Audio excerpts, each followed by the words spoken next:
사랑하고 축복합니다. 오늘은 약속을 받은 사람들이라는 제목으로 함께 말씀을 나누겠습니다.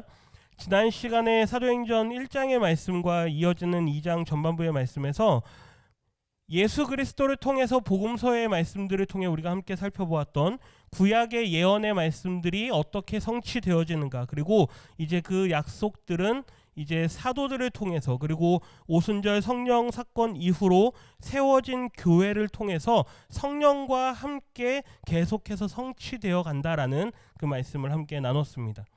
특징적으로 볼 수 있었던 것은 예수님의 제자들, 특히 12제자들 중에 가룟 유다는 빠지고 이제 새로 합류한 제자들이 성령의 충만함을 받아가는 그 과정들 중에서 그 가운데 그들이 과거 예수님의 모습과 같이 구약의 말씀들을 해석하는 방식들이 달라져 가는 것들을 우리가 함께 살펴보았습니다.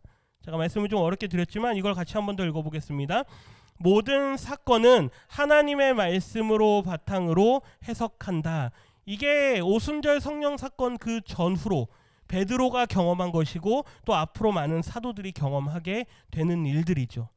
그래서 지난주에 몇 구절 말씀들을 봤는데요. 사도행전 1장 16절에 베드로가 설교를 하기 전에 자기와 함께 있는 형제들을 향해서 우리가 이렇게 예수님이 떠나가고 함께 모여 기도하고 있는 이유는, 그리고 우리 가운데 되어진 이 모든 일들을 되돌아볼 때 결국 구약의 말씀들이 하나하나 이루어진 것이다 라고 하는 이야기를 합니다.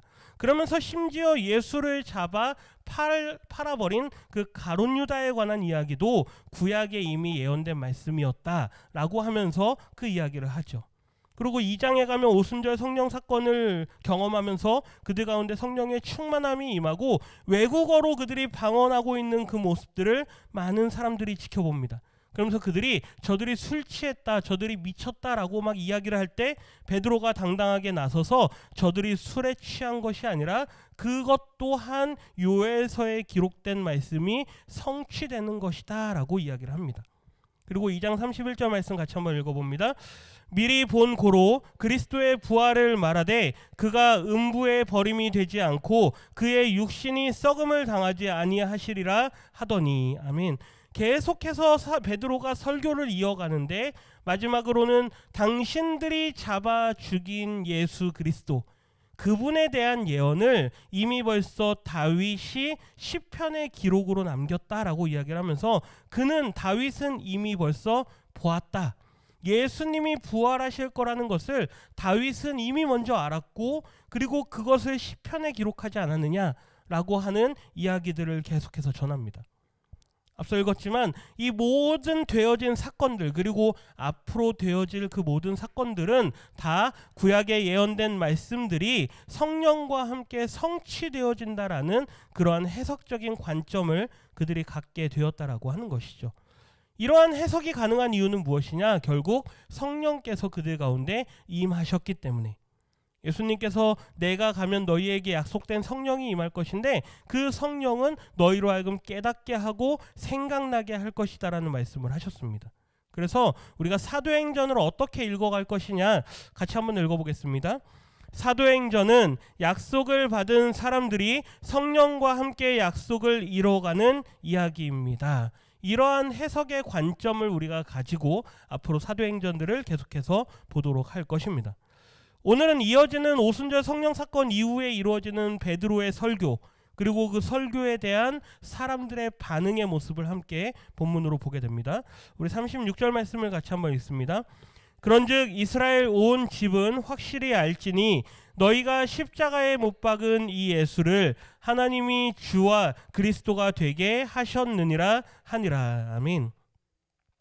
이스라엘 온 집은 확실히 알아라. 이 말은 당시 절기를 지키기 위해서, 유월절과 그 다음에 오순절까지 이어지는 그 절기들을 지키기 위해서 먼 곳에서부터 찾아온 디아스포라, 흩어진 유대인들, 다시 말하면 아브라함의 자손이라고 스스로를 부르는 그 모든 사람들을 향해서 말하는 것입니다. 너희가 십자가에 못 박은 이 예수를 하나님이 주가 되게 하셨고 그리스도가 되게 하셨다, 메시아가 되게 하셨다라고 하는 이 설교의 가장 핵심적인 메시지를 전합니다.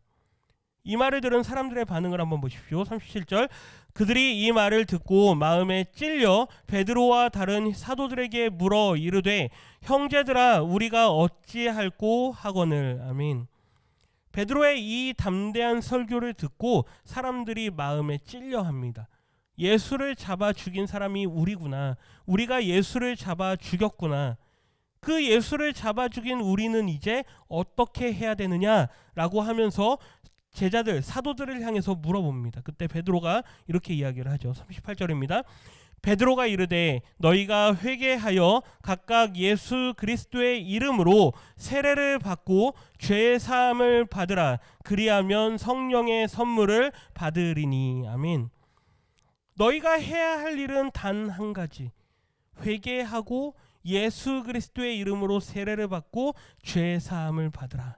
예수 그리스도를 믿으라.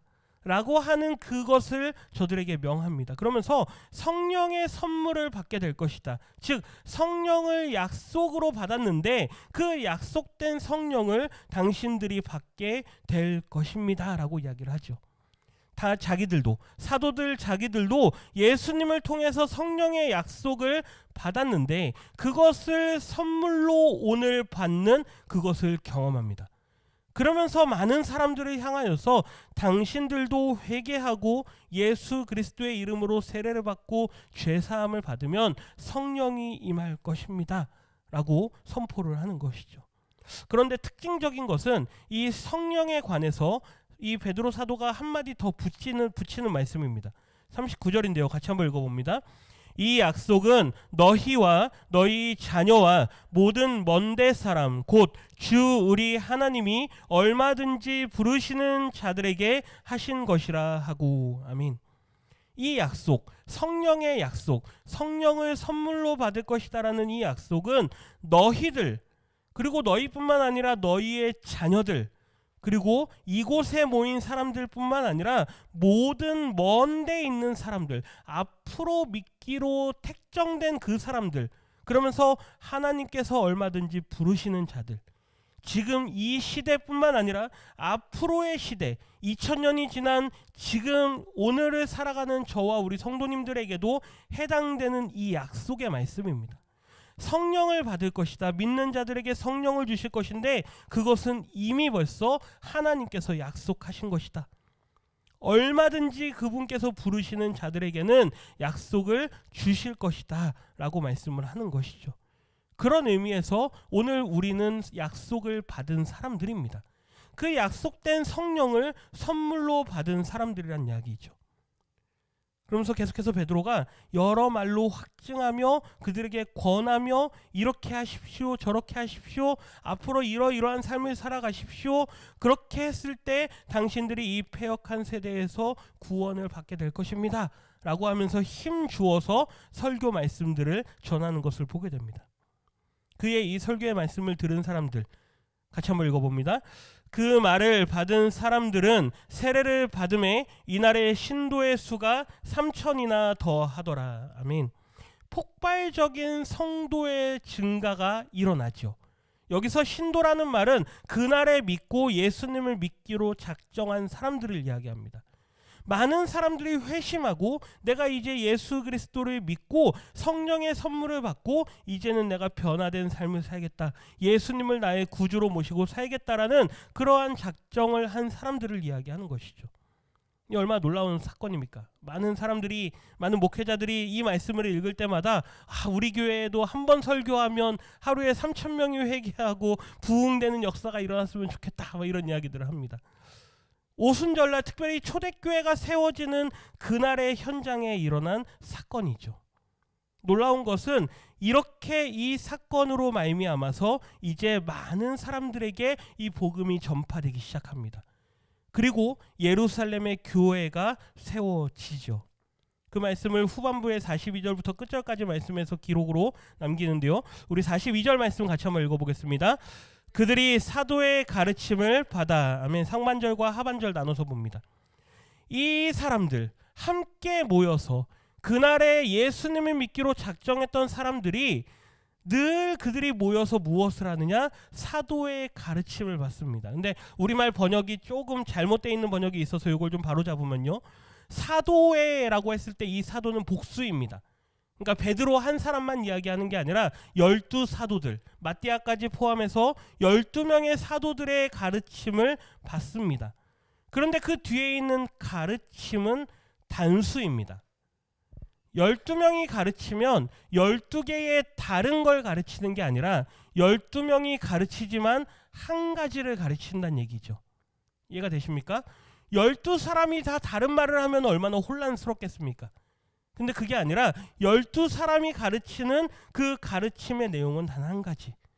예수 그리스도. 예수님이 우리의 구원자 되시고 그분이 십자가의 대속의 죽음으로 죽으셨고 우리의 죄를 사하시고 죽음에서 부활하셨다. 이 복음의 말씀을 여러 제자들이 흩어져서 많은 사람들에게 가르칩니다. 그러나 그들의 가르치는 내용은 한 가지.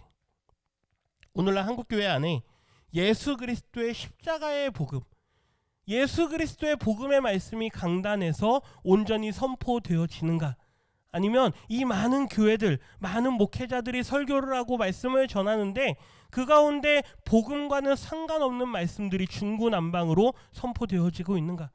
우리의 한국교회 안에, 아니 지금 21세기 지금 기독교라고 불리는 우리의 교회들의 현실들을 한번 돌아봐야 되는 그 말씀이 바로 이 말씀입니다. 많은 사도들의 말씀을 전하지만 그들의 가르침은 단 한 가지였습니다. 예수 그리스도, 그분이 우리의 구원자 되신다라는 것이죠. 그래서 주 예수를 믿으라. 이 말씀이 언제나 그들의 복음 전파의 핵심이었다라는 것입니다. 이어서 그들이 하는 모습을 한번 보십시오. 하반절입니다. 서로 교제하고 떡을 떼며 오로지 기도하기를 힘쓰니라. 아멘. 그들이 날마다 모여서 교제하고 떡을 뗀다는 건 성만찬을 한다는 얘기입니다. 예수님께서 가르쳐 주신 그 만찬을 늘 베푸는 것이죠. 그리고 오로지 모여서 기도하기를 힘쓰니라. 우리가 교회의 5가지 기능을 이야기합니다. 교회라는 곳이 어떤 곳이냐? 교회는 반드시 이 5가지 기능을 온전히 감당하고 있어야만 합니다. 이 중에 어느 것 하나라도 우리가 놓치고 있다면 그 부분을 반드시 점검을 해야 되는 것이죠. 교회는 언제나 예배를 드리는 곳입니다. 그리고 그곳에서는 교제가 일어나죠. 그리고 그곳에서는 말씀을 가르치는 교육의 일이 일어납니다. 그리고 봉사와 전도를 통해서 더욱더 믿는 자들이 이 땅 가운데 늘어날 수 있도록, 더 많은 사람들이 구원함을 얻을 수 있도록 이 일을 감당하는 게 교회입니다. 그러니까 오순절날 성령 사건 이후 그들이 많은 사람들이 회심을 하고 그들이 모여들어서 제자들의 사도들의 가르침을 받고 그들이 함께 하나님을 찬양하고 예배하고 친교하고 교육을 하며 봉사하고 전도하는 일들을 하기에 힘썼다라고 하는 것. 초대교회의 아주 온전한 교회의 모습을 우리가 말씀을 통해서 보는 것이죠. 그들이 서로를 돌보고 서로를 위해서 애쓰는 모습들이 어느 정도였느냐? 44절과 45절 같이 있습니다. 믿는 사람이 다 함께 있어 모든 물건을 서로 통용하고 또 재산과 소유를 팔아 각 사람의 필요를 따라 나누어 주며. 아멘. 그들이 믿는 사람들이 다 함께 있어 모든 물건을 서로 통용하고, 내 것이 아니고 내 것을 남에게 나눌 수 있고, 그리고 거기서 넘어서서 내 모든 재산을 팔아서, 소유를 팔아서 각 사람의 필요를 따라 나눠주는 데까지 나아갑니다. 내 것을 움켜쥐고 있는 것이 아니라 서로를 위해서 그들의 필요를 알아보고 그것을 채워주는 데까지 나아가죠. 그런데 그렇게 해도 부족하지가 않습니다. 우리가 한 가지 여기서 좀 중요한 선교의 원리를 하나 좀 발견할 수 있는데요. 우리가 지역을 섬긴다라고 할 때 이제 어려운 사람들 혹은 뭐 이렇게 구제의 일이나 혹은 섬김의 일들을 한다고 할 때 우리는 주로 주는 거에 초점을 맞춥니다. 무엇을 주느냐, 어떻게 주느냐, 얼마만큼 주느냐, 그 주는 행위에 초점을 맞출 때가 많이 있는데 사실 그것을 주는 이유가 어디에 있느냐? 예수님께서 자신의 몸을 팔아서 우리를 사셨다라는 데 초점이 있습니다. 예수님께서 우리의 죄값으로 당신의 몸을 파신 것이죠. 그래서 우리를 사셨다라는 데 초점이 있습니다. 당시 사도들의 말씀을 듣고 이 많은 사람들이 자신들의 소유와 재산을 팔아서 서로를 도와주고 채워줄 수 있었던 건 내가 가지고 있는 이것보다, 내가 지금 소유하고 있는 이 물질보다 내가 예수님으로 인해서 생명을 얻었다라는 것이 더 귀하게 여겨졌기 때문이라는 것이죠. 이게 있기에 내 손에 있는 재물이 아깝지가 않은 것입니다.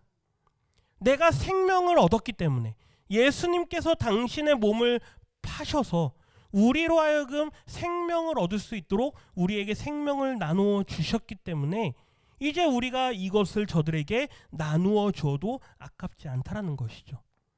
교회는 봉사를 목적으로 하는 것이 아닙니다. 교회는 섬김과 구제를 목적으로 하는 것이 아닙니다. 뭘 주느냐, 어떻게 주느냐, 왜 주느냐, 얼마만큼 주느냐, 그게 우선되지 않습니다.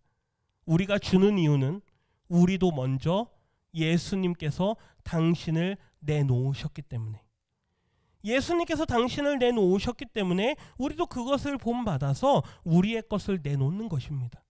그리고 저들에게 그러한 어떤 도움이나 필요한 것이 전해질 때 그들에게 구원의 생명의 복된 소식이 전해지기를 원하는 것이죠.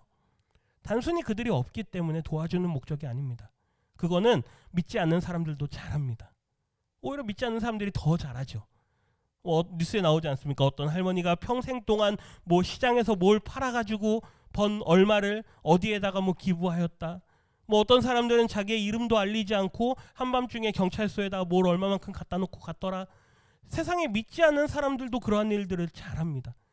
그런데 우리가 이러한 일들을 하는 이유는, 우리가 지역을 섬기고 어려운 사람들을 돌아보는 이유는 그들에게 생명이 전해지게 하기 위해서, 우리가 받은 그것을 저들에게 나누어 주는 마음이 언제나 우선되어져야 된다는 이야기죠.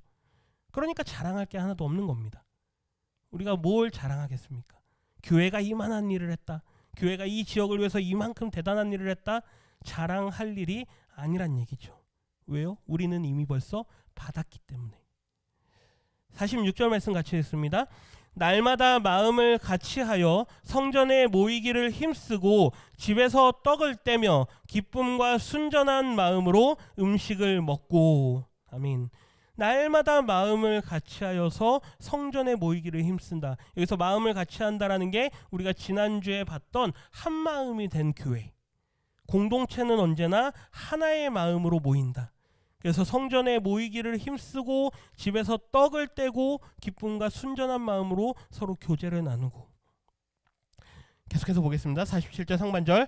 하나님을 찬미하며, 교회의 모습이죠. 예배하는 모습, 하나님께 찬양하며 하나님께 영광 돌리는 모습. 그 와중에 그들이 사람들로부터 어떠한 소리를 듣느냐, 47절이 중요한데요. 같이 읽습니다. 또 온 백성에게 칭송을 받으니. 아멘. 여기 모든 사람들에게, 온 백성에게 칭송을 받는다라는 이 단어가 에콘테스, 이거는 이제 에코, 뭔가를 꽉 붙잡다라는 이야기입니다. 그리고 카린, 이건 은혜라는 단어인데요. 은혜를 붙잡다, 다시 말하면 사람들로부터 호감을 얻는다란 말입니다. 사람들의 마음을 얻는다란 이야기죠. 그러니까 온 백성에게 칭송을 받으니, 이 말을 세번역에서는 모든 사람에게서 호감을 샀다라고 번역을 합니다. 아주 좋은 번역이죠.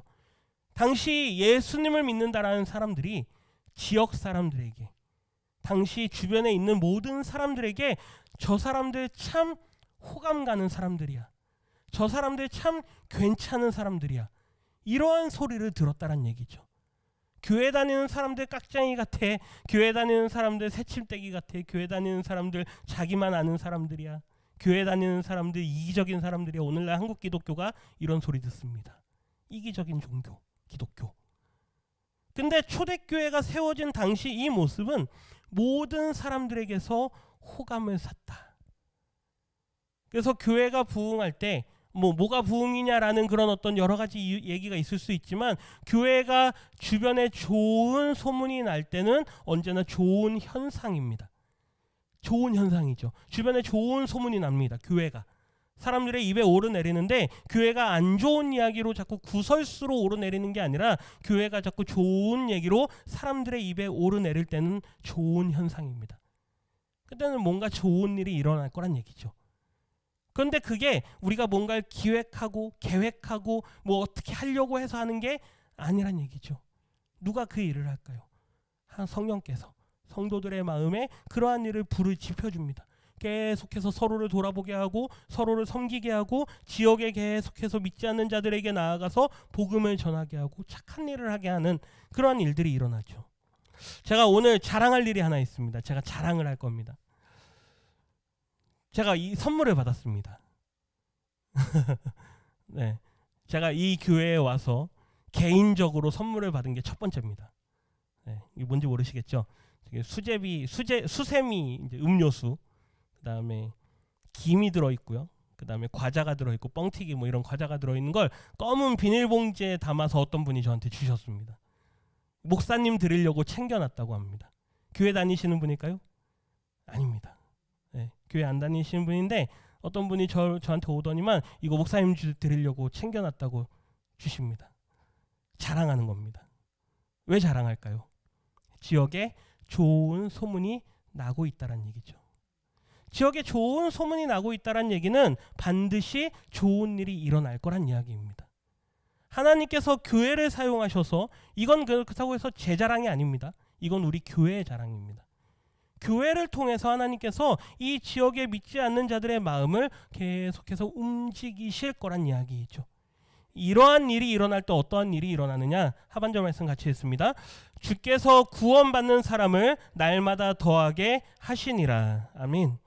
이러한 일들이 일어날 때 사람들에게 호감을 사고 사람들의 마음을 움직이고 이러한 일들이 반복적으로 일어날 때 하나님께서 그 모든 일의 주체는 언제나 하나님이십니다.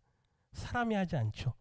어떤 사람이 아무리 전도를 100명을 해와도 그 전도를 할 수 있게 하시는 분은 하나님이십니다. 전도왕이 우리는 전도왕을 주목하지만 그 전도왕 뒤에 있는 하나님을 봐야죠. 그 사람을 사용하시는 분도 하나님이시고 구원을 이루시는 분도 하나님이시고 교회의 부흥을 이루시는 분도 하나님이십니다. 그렇기 때문에 자랑할 게 하나도 없습니다. 하나님께서 구원받는 사람을 날마다 더하게 하시니라. 누구를 통해서 이러한 일들이 이루어질까요? 약속을 받은 사람들. 성령의 약속을 받은 사람들. 약속된 성령을 선물로 받은 그 사람들을 하나님께서 사용하십니다. 그렇기 때문에 교회는 반드시 성령이 충만한 공동체여야만 할 것입니다. 성령의 충만함이 우리 가운데 있을 때 예수 그리스도의 죽으심과 부활하심을 마음으로 믿을 수 있고 나를 위해서 당신의 몸을 대속의 제물로 속량으로 내어놓으신 걸 깨닫고 내 것이 아깝지 않은 삶을 살아가게 됩니다. 남을 돌아볼 수 있게 되고 믿지 않는 영혼들을 긍휼히 여기는 마음을 갖게 되고 그들을 위해서 내 모든 것을 내어놓을 수 있는 준비가 되는 것이죠.